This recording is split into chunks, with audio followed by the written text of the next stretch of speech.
Welcome to the BYU Family History Library webinar series. My name is Joe Everett, and I am the Family and Local History Librarian at Brigham Young University and the producer of this webinar series. Anna Allred, our regular host, is not able to be with us today. She's getting married, and so I'm filling in for her today. I am pleased to have with us again Kathryn Grant, who will be speaking on connecting and collaborating in the family search community. After years on the sidelines, Kathryn began doing family history. Somewhat to her surprise, she discovered that she loved it. Her specialty is helping new family historians find success and maybe even avoid some of the mistakes she's made. Kathryn teaches Sunday classes at the BYU Family History Library and presents at other family history events. Her column on family history ran in the Nauvoo Times for about a year and is still available online. In addition, she's a regular contributor to the Family Search blog. Kathryn works as a technical writer and instructional designer with a focus on usability and process improvement. Her current work assignment includes developing training used on mobile devices. Besides family history, she loves uplifting music, thought-provoking books, and fresh raspberries. All right, Kathryn, if you're ready, go ahead and share your screen and we'll turn it over to you. That sounds great, Joe. Thank you so much. Okay, my friends, you should be able to see my screen now. So welcome to this webinar that is about connecting and collaborating in the family search community.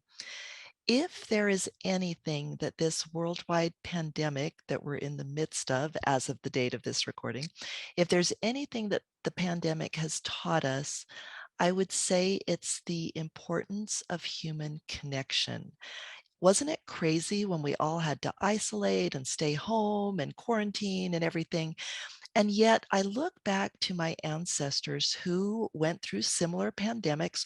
All of us with ancestors in the past have had to face similar things, but they did it without the benefit of the tools that we have today, particularly the internet, social media, things that allow us to connect even if we can't be together in person. Zoom meetings, this is another good example. So today we'll be talking about a wonderful tool that Family Search has given us to enable us to stay connected with each other in the Family Search community. So this is what we've got on the schedule for today. We'll be talking about these items in the Family Search community. First of all, what is it and why do we have it? Next, we'll take a brief tour, and then we'll talk about some of the benefits and also go over a few cautions for participating in the community. So what is the community and why do we have it? Very simply, the Family Search community is a section on the FamilySearch.org website where users at all levels can, number one, communicate with each other, and then two, give and receive help. You may be asking at this point, how do I get to the community? There's two ways. If you're a person like me who likes to just type in the address bar, you can go to community.familysearch.org, or at the top of just about any FamilySearch.org page, there are a few exceptions, but 99.9% of the time, at the top of any FamilySearch.org page, you'll see this icon for help. When you click that, you get this drop down, and community is an option near the bottom of the drop down. If you click that, it takes you to the exact same place as this link. So that is the what and a brief description of the why, and then we're going to go a little bit more into the benefits later. But for now, let's take a tour of the new community. And when I say new, the community has actually been around for a while, but it's recently been redesigned. So let's take a look. I have to admit that when I first came to the homepage of the new community, I felt a little bit overwhelmed. It seemed like it was packed with information and I didn't quite know what everything was or where to go. And so I hope in this webinar we can kind of demystify that a little bit, because once I figured out where everything was and what it did, I thought it was very, very well designed and very easy to understand and to use. It just took me a little bit to wrap my head around it. So one thing I love about Family Search pages is that at any section of the Family Search website, there will always be a top menu that will give you the main sections of whatever part you're on. So these, if you go to indexing, you have options for indexing, or if you go to family tree, etc. When we come to the community, we've got the sections of the community. So we've got the home, which is where we are. And then we've got these three sections: Family Search Help, Research Help, and Groups. And we're going to go in a little bit of detail on each one of those in just a minute. Over in the right-hand side, you've got some icons kind of similar to a lot of other websites that will give you notifications and settings. So the first one just allows you to change your language. The next one is any kind of notification. So if you've been mentioned in a post or someone sent you a message, just anything that you might want to be aware of, you click that bell and you'll get a drop down showing those items. The next one, the envelope icon, will show you messages specifically to you. And then finally, the last one is your profile button. And so you just click that to see your profile and to edit it. Down below, you've got a search bar, and this will search the whole community. And we're going to go into a little bit more detail about how the search works in just a few minutes. So below that, we've got these three sections, and it took me a minute, but then I realized that they were exactly the same as the sections up here. So it's just really a convenience that you can see how the website is organized here, access it here, or access it using the main menu up at the top. Down below, you've got highlights. And the first one is trending discussions. Those are just discussions that are getting a lot of participation. And so they figure, well, probably if a lot of people are participating, let's highlight this so that people are aware of it and they can participate as well. If you click answer a question, you will see questions that people have posted that have not been answered yet. And then finally, if you click on announcements, you'll see announcements to the community. Over here on the right-hand side, you see a panel with some useful links. If you click Contact Us, it takes you to a page with contact information, which rather humorously has a link back to the community, but it also has phone numbers and chat options for getting support in various parts of the world. One of the links that I think is the most useful is this free research consultation link. This allows you to schedule a 20-minute free consultation with an expert at the Salt Lake Library. While we're at it, I'll just put a little plug in that the BYU Family History Library also offers free consultations. Of course, they're not here on the FamilySearch.org page, but if you go to our Family History Library page for BYU, we've got a link there, and you can get free consultations there as well. The rest of the links are pretty much self-explanatory, any groups that you've joined, any things that you've bookmarked, and so forth. And then finally down here at the bottom, I had to play with this one to understand it. So I will share with you what I discovered by playing with it. Basically, the categories here are categories within each of the three main sections of the website, of the community website. So there's a section for Family Search Help, which is visible here. And then if we were able to scroll down, we can't because this is a screenshot, but if we were able to scroll down, you'd see another section heading for Research Help and another section heading for Groups. Underneath Family Search Help and Research Help, you'll see all of the categories within that section. But under groups, you will not. And the reason I think that's so is because there are hundreds of groups, and it would just be like so difficult to navigate, if they listed all the groups there, there's a much easier way to see a list of all the groups. The cool thing is these section titles are clickable. So if you click Family Search Help, you go the same place as clicking Family Search Help here or here. And same thing for research help and same thing for groups.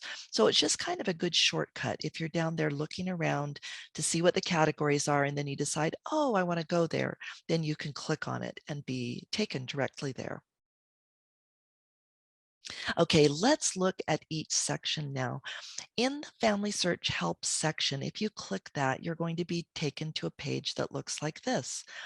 At the top, there is the search bar again. This page implies that if you search, you're only searching within Family Search Help, but that's actually not true. I played around with it multiple times just to make sure, and I'll show you later on a screenshot that lets you see how you're searching the whole site. But just be aware that even if you're within a section, it will search the entire website. And I think that's actually a really good thing because there might be something pertinent in another section of the website, and this way you can find it. Then down below, you've got the categories like we talked about. They're listed on that right-hand side of the home page, but then here they're listed, I guess we could call these tiles. You've got a different tile for every category within Family Search Help. So you can just click any of these categories and then see all the discussions that are taking place within these categories. Same thing for research help, very similar. It's got the search at the top that actually searches everything, not just research help. This one currently has fewer categories, but I wouldn't be surprised if that expands over time. So here, if you have a general research question, you can just click this and post your question. So at this point, I wanted to talk about posting in one of these two categories.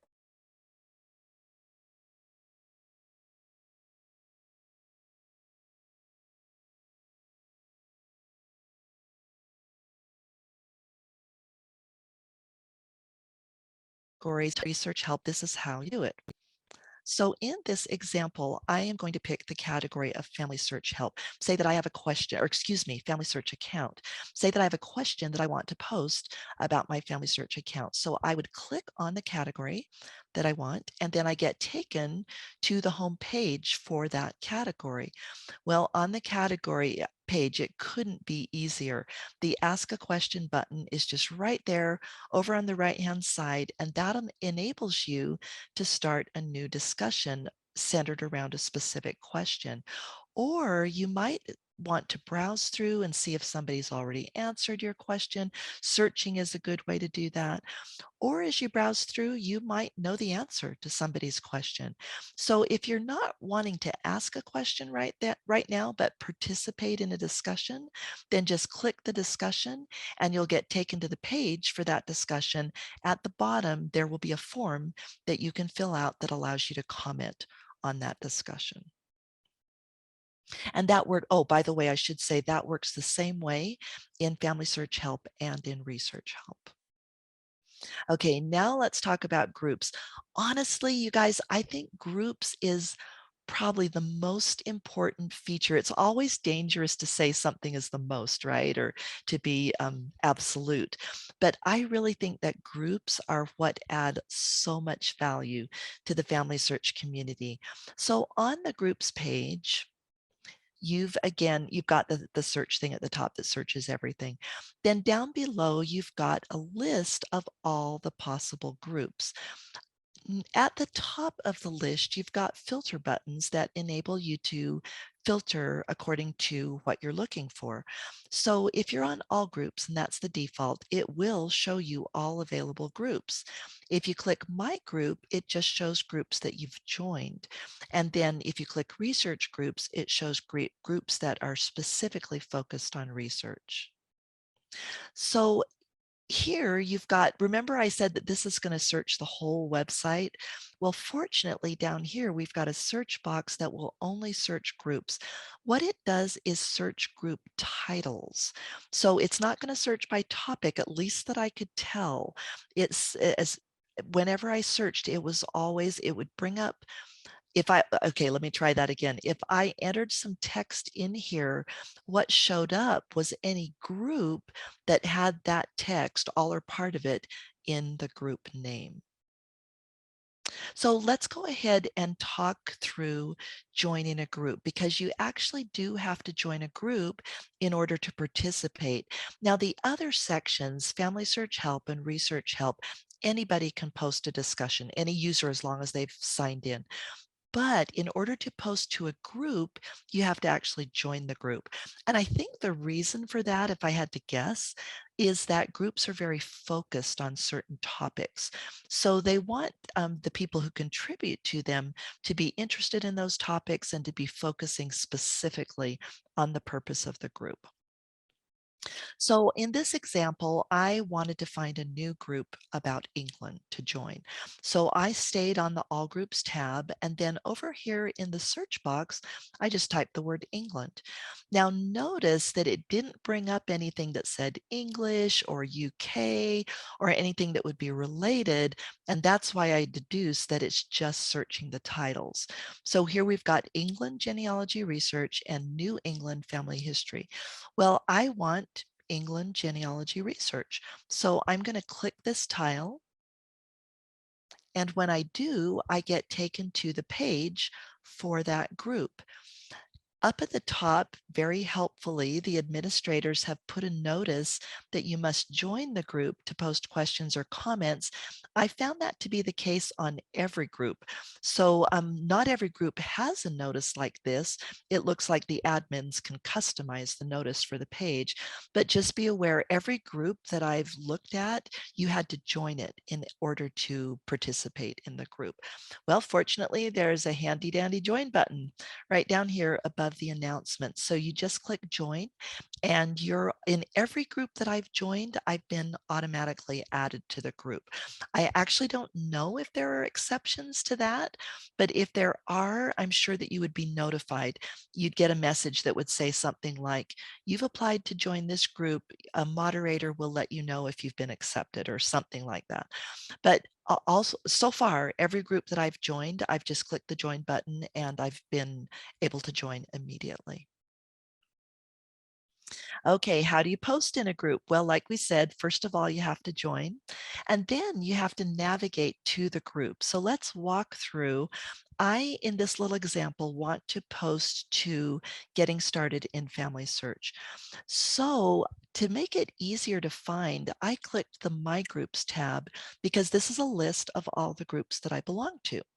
And then I came down here to the search box and I typed in Family Search. And you notice that it brought up 3 groups that I belong to that have Family Search in the title. Well, I want Getting Started on Family Search. So I'm going to click that group tile, and then it takes me over to the group page. Notice that since I'm already a member, it doesn't have that join button. It does have an option button over here, and the only option on it is actually to leave the group. So if you want to leave, you're like, oh, I'm getting too much traffic, I've got to get out of this group, then you would just click that option button and choose to leave the group. Once you're in the group, very, very simple to start a discussion. You just click new discussion over here. Or if you just want to comment and you're not really wanting to start your own discussion, just scroll through the existing discussions, click a discussion that you're interested in, and then you'll have the ability to comment in that discussion. Two other things that I wanted to highlight as far as taking our little tour of the community. One is the breadcrumb trail that appears at the top of every community page except the home page, because I guess they figure we don't really need it there. But it's on every other page that I've seen, and it's awesome because it makes it easy to tell not only where you are, so it's hierarchical, right? Like if you've used breadcrumb trails before. So home is the big category, Family Search Help is the next lower category. And then if I were to drill down, for example, to general questions, then general questions would show up in the breadcrumb trail as even a subordinate category below Family Search Help. So it's very easy to tell where you are by looking at the breadcrumb trail. And it's easy to navigate because each of these items is clickable. So if you have a long breadcrumb trail, maybe you've drilled down, several levels and you very quickly want to get back to, say, Family Search Help, you just click it and you're taken directly back there. The other thing I wanted to go into a little more detail about in this tour is searching. And remember that the search bar works the same regardless of where you are, at least as of the date of this recording. So I'm on the main page, the home page of the Family Search Community, and I want to search for resolving duplicates. So I type that in here and notice that when I type, immediately some suggestions come up. And if I see that one of those suggestions is exactly what I want, then I can click that suggestion and I can go straight to that page. But in my experience, a lot of the times I don't really want a specific thing there. I kind of want to look over a lot of stuff. So after I've typed in my search terms, then I click the icon over here and I get a search results page, which is very similar to the search results in Family Tree or historical records or Google for that matter. You just get a list of all the items that match your search terms. So let's look a little more closely at the different parts of the results page. At the top, you'll see the items that you, or excuse me, the terms that you searched for, which makes it really easy to edit the search if you need to. Like suppose that I wanted to say this, resolving duplicates and merges or something. And so I would type that additional information in here and click search again, and it would rerun the search. Then notice that you've got filter buttons right above the search results. The default is all, but you can limit it to discussions or places or events or even members of the community. And just to be clear, that's not members of the Church of Jesus Christ of Latter-day Saints, it's members of the Family Search Community. And over to the right, you've even got additional filter results. So let's say that we filtered this to discussions. We didn't want any of the other stuff. We just wanted to see discussions about our search terms. Well, once you've got that list, if it's a huge long list, you can also filter by the title of the discussion, by the person who started the discussion, or by the approximate dates. So say that you saw a discussion a few months ago and you don't remember exactly, too much about it, you're having a hard time searching, but you do know that it wasn't any older than say 6 months, probably between 3 and 6 months. Well, you can come here and you can set those dates that will only show you discussions that fall within that date range. And then when you've put whatever you want in here, you just click filter to filter the results, and they're filtered over here in the main section. Another little thing I wanted to point out is the default sort is by best match. In other words, the article will, or the item, whatever it is, will most closely match the search terms that you've put in, and items that are not as good of matches will appear later on. But if you click this drop down, you have a couple of other options. You can also sort by date, either newest to oldest or oldest to newest. In most cases, probably best match is the most helpful. But again, if you were searching for a certain time frame or you knew that it was a very recent post, then maybe choosing newest to oldest would help you find what you're looking for better. So just know that you've got those options. Okay, let's talk about benefits of the Family Search Community. There's three that I wanted to highlight. The first is that the community gives you quick access to experts. For one thing, Family Search support is very active on the community. And as I look around at posts, they are constantly helping people and answering questions. So you'll get good help from the Family Search support team by posting a question on the community. But then also there's a lot of other users who are knowledgeable. I won't mention any names, but for instance, there's some people that I really trust on English research who participate in the Family Search community. There's others who are very knowledgeable about Family Search and so forth. And so by posting a question there or reading, you've got quick access to knowledgeable people who can help you with the things that you're interested in or concerned about. The next thing is that the community, just by virtue of what it is collecting what we could call a growing body of knowledge. So everything that is posted there is saved. So all past discussions, you can go back and you can search. And as we've seen, it's very easy to search that content all across the website. The last one that I wanted to highlight, the last benefit, kind of ties back to what we said at the beginning, where we have a need for human connection. And so often, when we make connections with people, we derive benefits that we might never have imagined. Maybe they have a skill set that we needed, or whatever it might be. So you can meet people in the community that you might not otherwise meet, people who are halfway around the world, that really the only chance you had of meeting them was in the Family Search community. And then also you can build relationships in the community where you can both offer help and you can receive help. Let's wrap up today by going over a couple of cautions that kind of apply really to any community. They're not just specific to the Family Search community. The first is the importance of being civil and courteous. I'm probably like you. I cringe sometimes when I read rude posts wherever they are on Facebook or the Family Search community. They are definitely the exception, but even a few rude posts is probably a few too many. And so when you participate in the community, always do your best to be civil and courteous. You want to assume good intent. Very few people get up in the morning and say, I am going to get online and I am going to do my best to just really rag on somebody or insult them or whatever. People don't do that for the most part. And so if you read a post and you think, well, that was rude.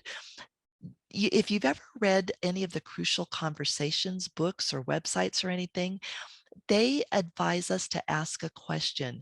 Read the post and ask, why, and I'm paraphrasing here, this isn't the exact way. If you want the exact way, read the book, but it's something along the lines of, why would a reasonable person say this? And you'll find that if you do that, it will help you look at it differently. And you go, oh, well, maybe they meant this or that other thing. And it helps you not interpret it in a bad way or in a way that they didn't intend. Because again, most people do have good intentions when they post. The other thing is, and I'm kind of lecturing to myself here, is to be sure you really understand the question or concern before responding. And I do see this in other posts too, but I know I'm guilty of it, where maybe I'm in a hurry and I'm just rushing through and I read the post really quickly. I skim over it. Oh, yeah, I know the answer to that. And I dash off the answer. Come to find out, it was totally not what they were asking. And so my post is completely irrelevant, doesn't answer their question. So take the time to read the post and be sure that you understand. And also, it doesn't hurt to take the time to read other people's answers to the questions, because I've also found that a lot of times there's repeat answers. So if an answer has already been given, great, it's already taken care of. So just take a little time to be sure that you understand the question and that you see what answers have already been provided. And then finally, do your best. This kind of relates to number one, but just do your best to avoid giving or taking offense.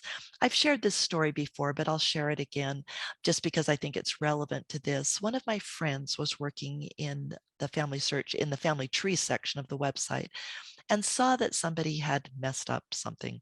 And so he wrote a rather scathing message to this person that had corrupted his tree and wrecked it up. And then fortunately, he thought better of sending it. And so he stopped, took a deep breath, and reworked it and just wrote a civil message saying, hey, I noticed you made these changes. I was just curious why. Maybe you could help me understand or provide some sources. Well, he got a message back from the person. Turned out it was a teenage girl and she was his relative. As I recall, it was the daughter of his cousin, I want to say, but it was some fairly close relative. Can you imagine if he had dashed off that first rude message to this girl? First of all, she's a teenager. And so do you think she would have wanted to keep doing family history after that? Not so much, right? It might have been years, if ever, before she decided to be involved again. But then also, what about the mom? She finds out that her close relative has insulted her daughter. Totally not a good thing. So if you start to write something and you just think, wow, this could possibly offend somebody, rework it, take a few minutes, and remember to assume good intent and try to write in a way that is as clear and civil and kind as possible. And if you read over your draft and you say, wow, somebody might take that wrong, even if you didn't mean it wrong. Sometimes you're mad and you're coming across mad, but sometimes you're not. And you might read it and go, oh, somebody might misinterpret that. Then go back and rework it. Make it as clear as possible so that people won't misunderstand what you're trying to say. The last thing that I wanted to point out is that not everything you read in the community will be true. Go figure, right? And I have actually had to retract some things that I've posted. I posted things to the best of my knowledge and then found out that my knowledge was either outdated or I'd made a wrong assumption or whatever it is. My point is, don't take for granted that everything is 100% correct, because it's not. So you want to do your own checking. Don't take things at face value. If something seems a little off, like it contradicts common sense, well, then look into it, do a little bit of digging. And then for the sake of the community, I'll usually try to come back and post just a really gentle correction. You never want to be rude or domineering, say, well, you were wrong, or anything like that, but just post back and say something like, hey, actually, I thought you might be interested to know that XYZ, or that this actually wasn't quite the case. Here's how it really works. So you can make those corrections for the community in a very kind and loving way. And I've actually never had anybody get upset with me when I've done it in a kind and courteous way. And it is helpful to let people know if a post is not accurate, because it helps keep them from making mistakes based on the post. And then finally, you'll get a sense over time of whom you can trust.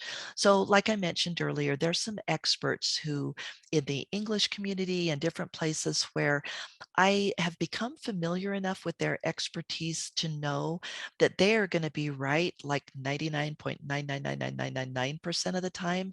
And I really trust what they say.